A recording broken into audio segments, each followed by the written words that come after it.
Hello and welcome back, Math 45 students.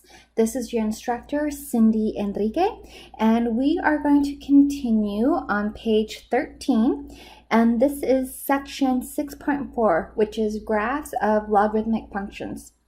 So we already said that logarithmic functions are inverse of the exponential function. So because they're inverses of each other, the logs and the exponentials, then we know that the domain and range is going to be kind of switched around. So this is what I mean. The domain of a log is the range of an exponential. The range of a log is the domain of the exponential. So they kind of get switched around. So what is the domain of f of x when the equation or the function is log base 2 of x plus 3. Well, what you really have to be careful here is our steps.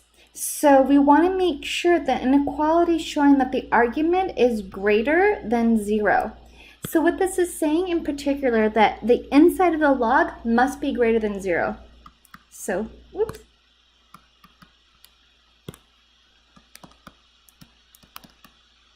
Inside log must be greater than 0, okay?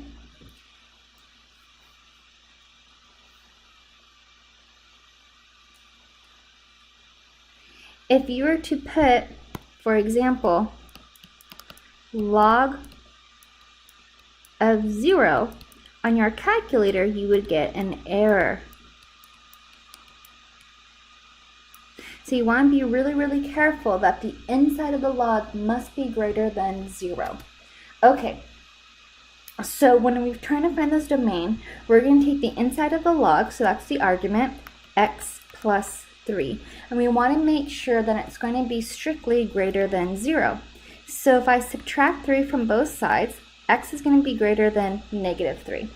And of course, you can go ahead and draw this out if you are a visual person. So over here we have 0, over here we have negative 3.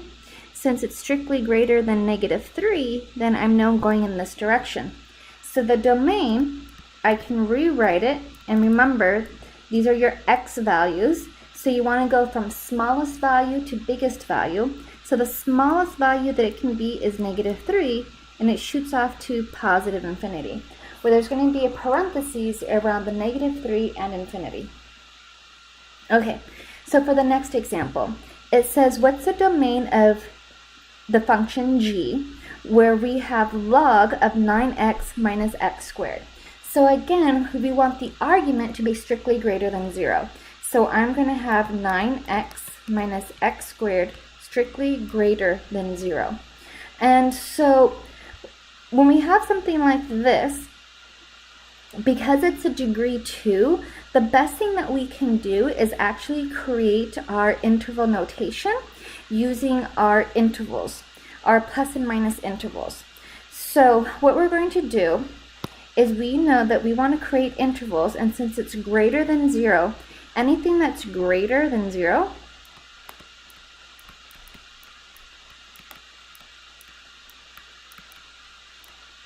that means we're looking for our positive intervals.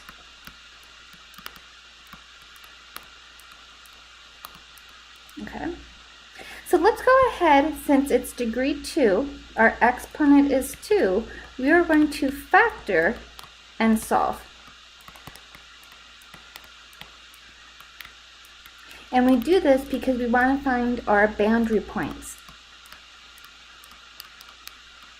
And then we're going to graph those boundary points on the number line to figure out our positive and negative intervals. So we have 9x minus x squared equal to 0. So I'm going to rewrite this in standard form. So it's a negative x squared plus 9x is equal to 0. So now when I factor, I can factor out a negative 1. So I can have this as a negative 1 x squared minus 9x. And actually, it looks like they both have an x in common, so negative 1x now have an x minus 9 is equal to 0. So I'm going to have negative 1x is equal to 0. So then x is going to be equal to 0. and I have x minus 9 is equal to 0. So x is equal to a positive 9. So these two give us our boundary points.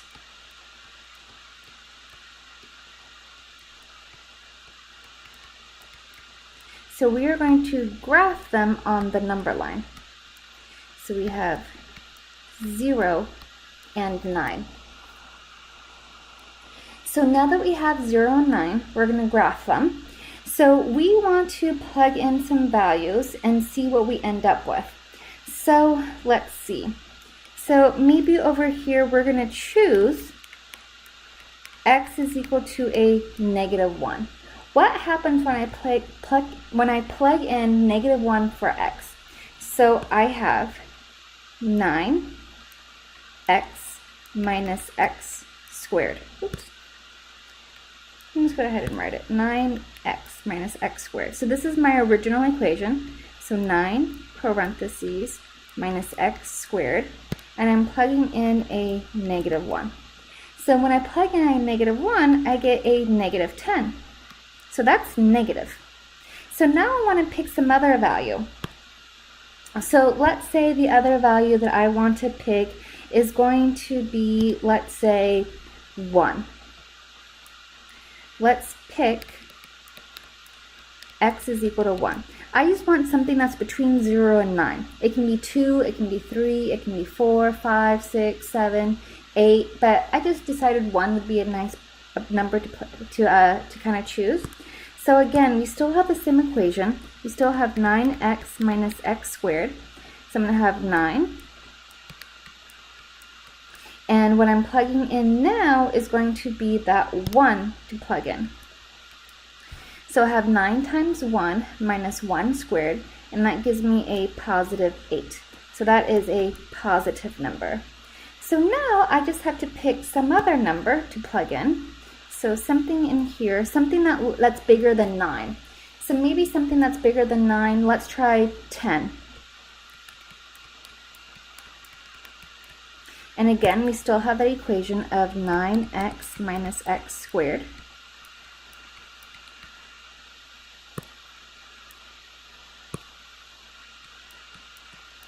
And that number I'm plugging in now is 10. So I have 90 minus 100, which is going to give me a negative 10. So it's negative. And remember, I'm specifically looking for my positive intervals. So the positive interval is there. And it needs to be strictly greater than 0. So then therefore, my domain is going to be the interval that's yellow. So it's 0, 9. And don't forget to put your parentheses around that. That represents your positive intervals. So that is your domain. Okay? The next thing we want to do is we want to graph our functions. So in order to graph these functions, you can plug it directly into your calculator. Remember, this is a 4-unit class, Math 45, because you're expected to use your graphing calculator.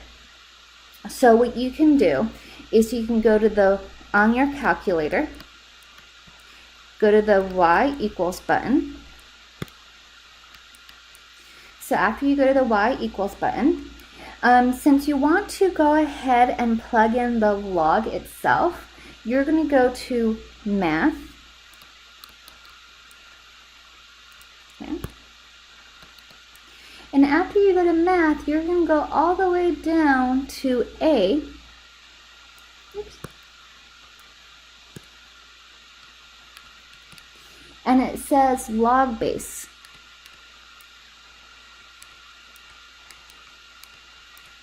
It even has kind of a parentheses around it. So that's the button, log base. So now you can plug it in. So what you're going to plug into your calculator is going to be log base 3 of x. And then of course you go and you press the button graph. When you press graph, you see the general outline of the graph, which is really nice. And of course, if you want to get the actual points, you can do that as well. So to get points,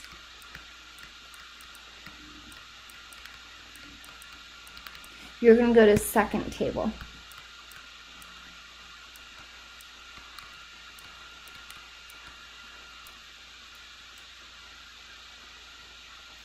So it's kind of interesting to see what you're going to get. So now I can create a list of values to kind of help me out so that way you can get the exact numbers that you want. So it's kind of funny that if you were to plug in a -1, you actually get error on your calculator. Remember, the inside of the log, the argument must be greater than 0. Therefore, that's why it's an error. The first number that the value is valid is at 1. So at 1, your y value is 0. At, let's say, I don't want to press 2 because that's a decimal. So maybe I'll skip it. At 3, I have 1. And at 9, I have 2. And also remember that your exponential functions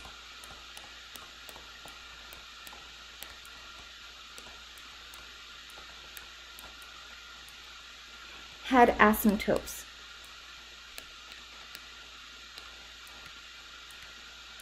And the asymptotes ran along the x-axis. So now what we're doing with our logarithmic functions, because they're the inverse of the exponential functions, you're going to have an asymptote. But now that asymptote is going to be along the y-axis. So this is your asymptote now. So notice how your graph does not go past any of these values. So my first point is 1, 0. And then I have a 3, 1. And then I have a 9, 2. So my graph more or less is going to look like this. Okay. So I hope that helps with the calculator part, so you can always graph these. Now for our transformations. Hopefully you remember these transformations. We've done these before. And also you can plug these into your calculator as well. So the first one, we have log base 3 of x minus 2.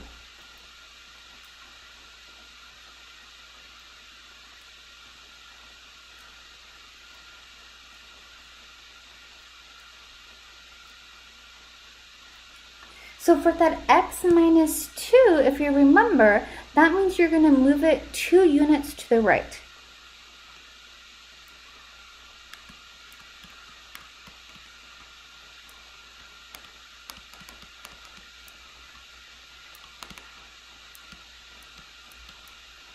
So, okay, so if it's shifting 2 units to the right, and notice how it's log base 3, right? So the first example up above was also log base 3. So I know if I'm shifting everything 2 units to the right, even my asymptote is going to shift over 2 units to the right. So now I'm going to have my asymptote shifted over.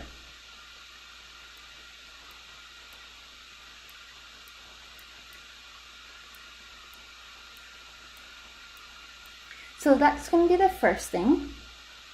And now I'm going to have some points.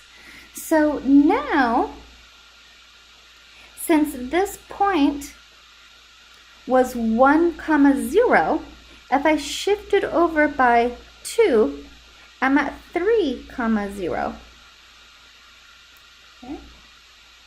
And now I'm also going to have 5, 1.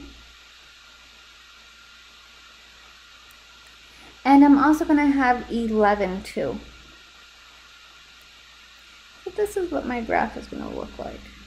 And of course, you can also get these values by graphing them, or you can kind of think of what I did as just adding 2 to those x values. All right. So now what's different here for part B is that subtract 2 is outside the parentheses. So the minus 2 is outside parentheses. So that tells us that we are going to shift 2 units down. Okay? So for my original graph, that log base 3 of x, I knew that I had my asymptote right along the y-axis. So I'm still going to have that.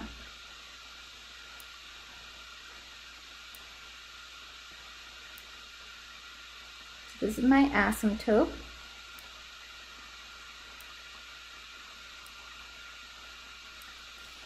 And now what I'm going to have is I'm going to have this shifted down by 2.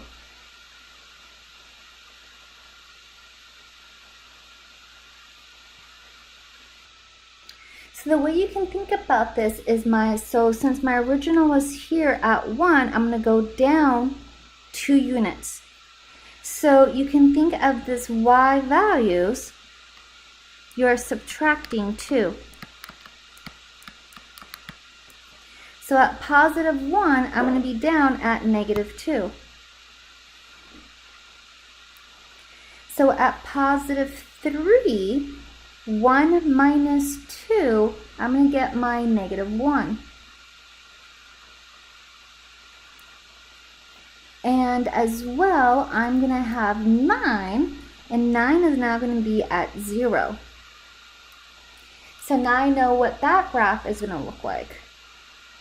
So everything just got shifted down. It still has more or less that same shape. Okay. So hopefully that helps.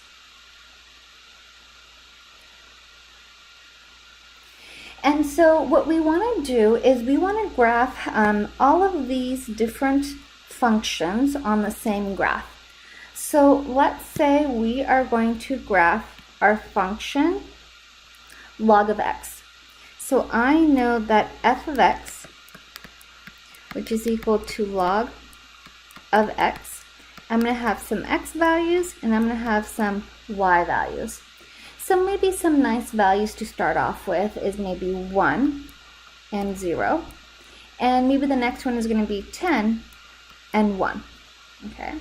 So log of 1, I get 0. Log of 10, I get back a 1. And that's fine. So I'm going to go ahead and put that onto my graph. And so I'm going to go ahead and plot those points. So I have 1, 0, which is here. And I have my 10, 1, which is here. So more or less this graph is getting kind of closer like this.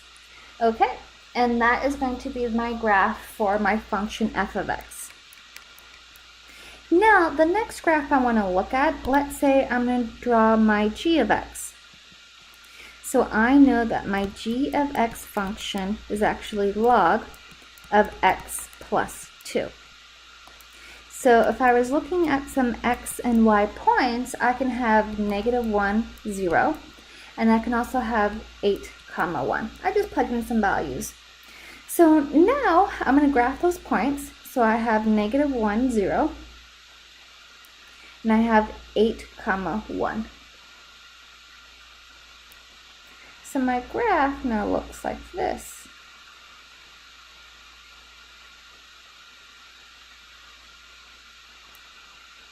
Okay. And now for that last one, I'm going to have my h of x. So I'm going to have my h of x, which is equal to 5 log of x plus 2. Now I'm going to have some x and some y values to help myself out. So I know I can have a negative 1. When I plug that in, I get back a 0. When I plug in a positive 8, I get back a 5. So I have negative 1, 0. So it looks like it shares that same point. And then I have 8, 5.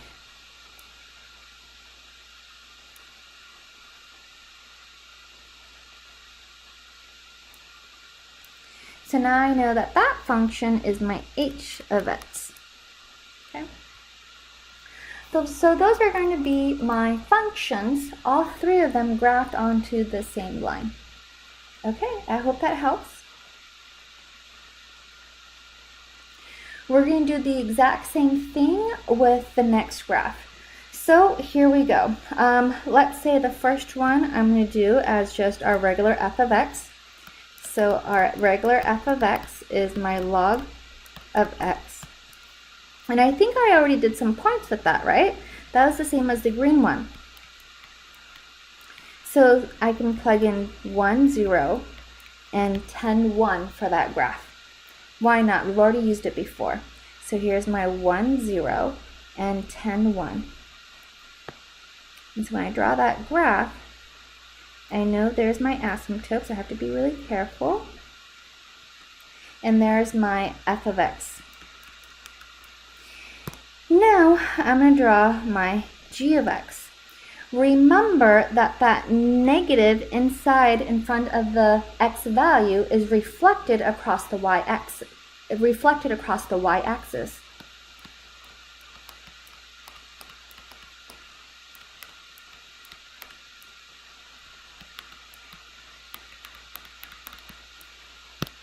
And I also have that plus 3, which is going to mean up 3 units. So when I graph this, my g of x, which is equal to now log of negative x plus 3. Of course, I can have some values, and I can have it as negative 1, comma 3, as well as negative 10, comma 4. I just decided to pick those values. So I have a negative 1, positive 3, and I have a negative 10, positive 4. And so my graph looks like this, where it got shifted up 3 and it also got reflected across the y-axis. So it tells me that the y-asymptote is still there. It's shared between my f and x function. Okay. Now for the next example, it doesn't give me a graph. Instead it gives me English, so I just have to translate it. So it says write the log function from the given description. Okay. So the graph of the function f of x is equal to log base 2 of x is shifted to the left 5 units and reflected over the x-axis. Well, let's start with the graph that we are given. So we start with the function f of x, which is equal to log base 2 of x. So perfect, there it is. That's what we start with. Now, for the first thing, it says shifted to the left 5 units. So shift 5 units left. So now my function is going to look like this. I'm going to have my function f of x, and it's still the same base, it's still log base 2, but now inside the parentheses, because it's going to the left 5 units, I'm going to have an x plus 5. Okay, that's the key thing here. Now, the next thing, it says reflected over the x-axis. So, okay, so now I'm going to have the reflection across the x-axis. So now my function, I have f of x is going to be equal to, and the negative here, because it's over the x-axis, that means it's going to be a negative in front of the function. So it's going to be a negative 1 times my log base 2 of my x plus 5. So if you want, you can think of your final answer as being f of x is equal to negative log base 2 of x plus 5. So whether you write the 1 there or not, it ends up being the same answer. So you can write it or not write it. It's really student preference. Okay, next section. So it says the graph of the function f of x is equal to log base 5 of x. It's stretched vertically by a factor of 2. So I'm like, okay, let's just start with what I'm given. So I am given this function to begin with. So okay, so I start with f of x is equal to log base 5 of x. So the first thing that it says is it's stretched vertically by a factor of 2. So, okay, so the first step, I'm going to stretch vertically by a factor of 2. So now my function is going to look like f of x is equal to 2 times my log base 5 of x. The next thing it says it's reflected over the x-axis. So we've already done that before, so we know it's going to be in front of the function itself. So reflected across the x-axis. So I need that negative out in front. So I'm going to have my function f of x. Now it's going to be a negative 1 times 2 log base 5 of x. And so let's continue going onward. So it says the third thing is reflected over the y-axis. So I'm going to have a negative, but now the negative is going to be strictly in front of the x.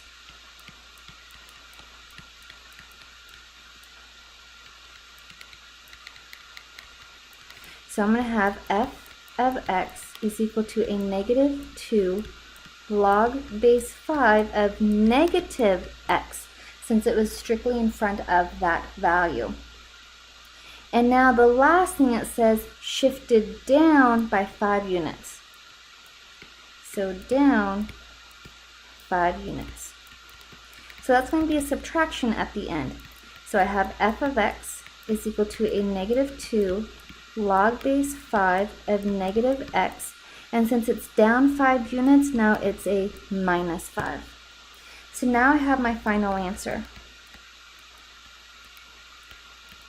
I'm going to have my function f of x is equal to negative 2 log base 5 of negative x minus 5.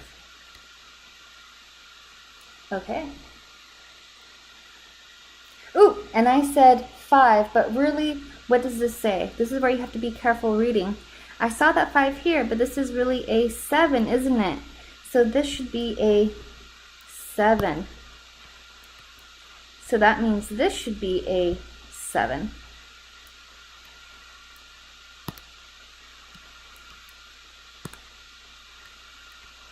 And so at least I showed all of my work. So I can go back down and be like, oh, I think I messed up because I saw this 5 over here when I wrote it down my initial value. So make sure that you read it, very, very carefully, that it was down 7 units here. That's a 7. So I really should have had that 7 all the way throughout. Okay. And if you guys have any questions, please feel free to email me.cenrique@lbcc.edu. And if you don't email me, just know that the Math Success Center also has free online tutoring. So you can talk to a tutor virtually and get some help. All right, thank you.